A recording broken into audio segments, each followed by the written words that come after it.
I'm going to be cleaning this pool filter, and for anybody that hasn't done it, you're probably hiring somebody, which is fine, but if you got an hour of time and you don't mind getting wet and having a little fun, you can do it yourself and save the money. In any case, let's see, I'm trying to start at the beginning here. I'm standing here by the little enclosure here where the equipment is. So, big Harken wrench like this, the 7/8. Just turn that off and open your relief valve here. And on this unit, you just turn it and then it just kind of poops out, and you don't have to turn it anymore, which is really nice. So let's just lift that up. Okay. That needs to be cleaned out pretty bad. So now you can start doing this. It's going to take a lot of turns. I don't know if I have a ratchet that fits this or not.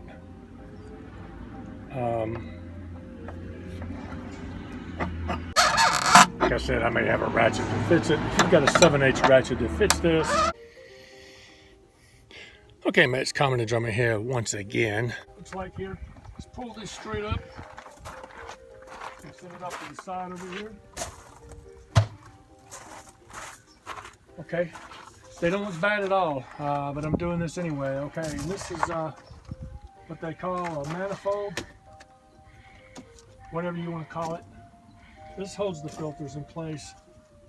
We're going to take that off.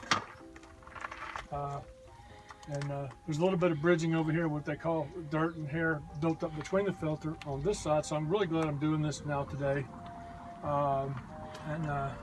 There's a little extra little tube there. I think that's actually for air. I'll wash that out too and put it back. So, all right, and we're just going to do these one at a time. Okay.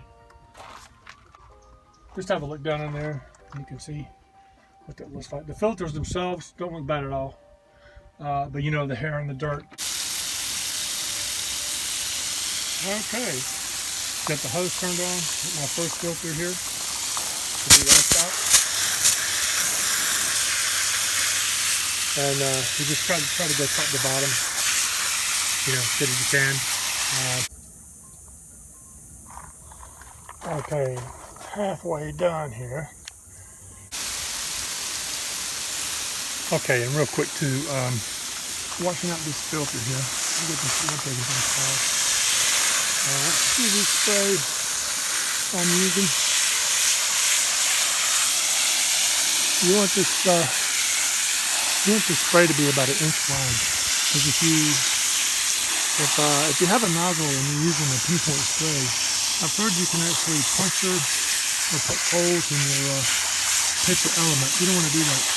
So if you can see, this spray I'm using here, the 1.5 inch wide, is good. It's going to get everything out, and it won't tear the damage. Or also, if you use a pinpoint jet spray or a spray nozzle, you could actually knock the pleats. You know, if you weaken the pleats.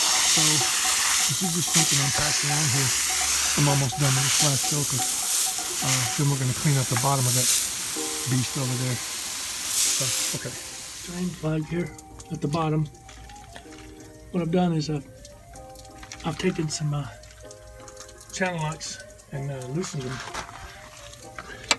Loosen that. And then I'm going to...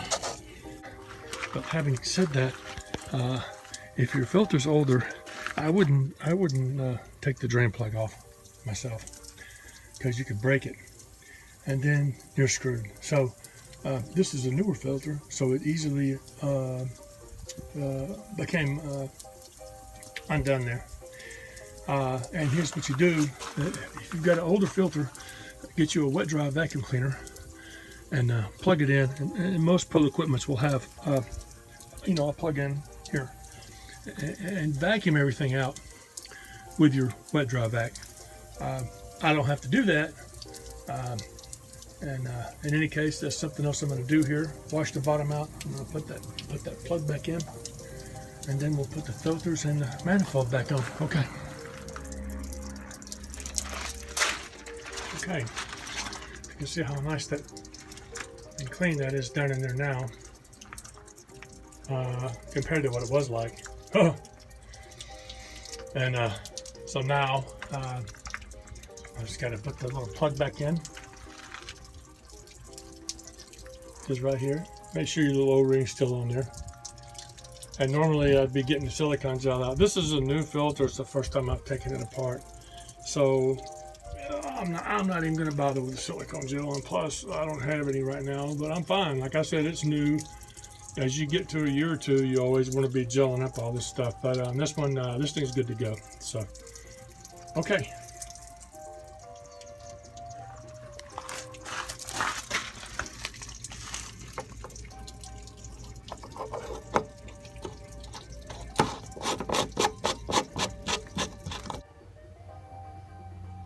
Okay, not too far from getting done here. I've gone and got some Clorox. And there's one of the dogs here. Three of them had tiny little green areas. Well, you can barely see it. But so I'm going to pour some Clorox on it anyway. This is not very scientific.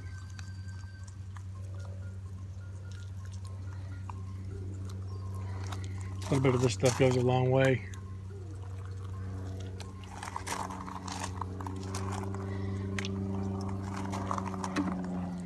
And this is the hottest time of year here. You really can't play games with algae. I mean, if you get a full algae bloom in your pool, I mean,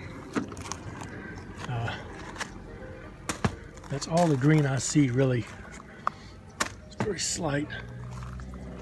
Okay, I just wanted to show that, and I'm going to wash these out again briefly. Stick them back in the unit over there. Okay.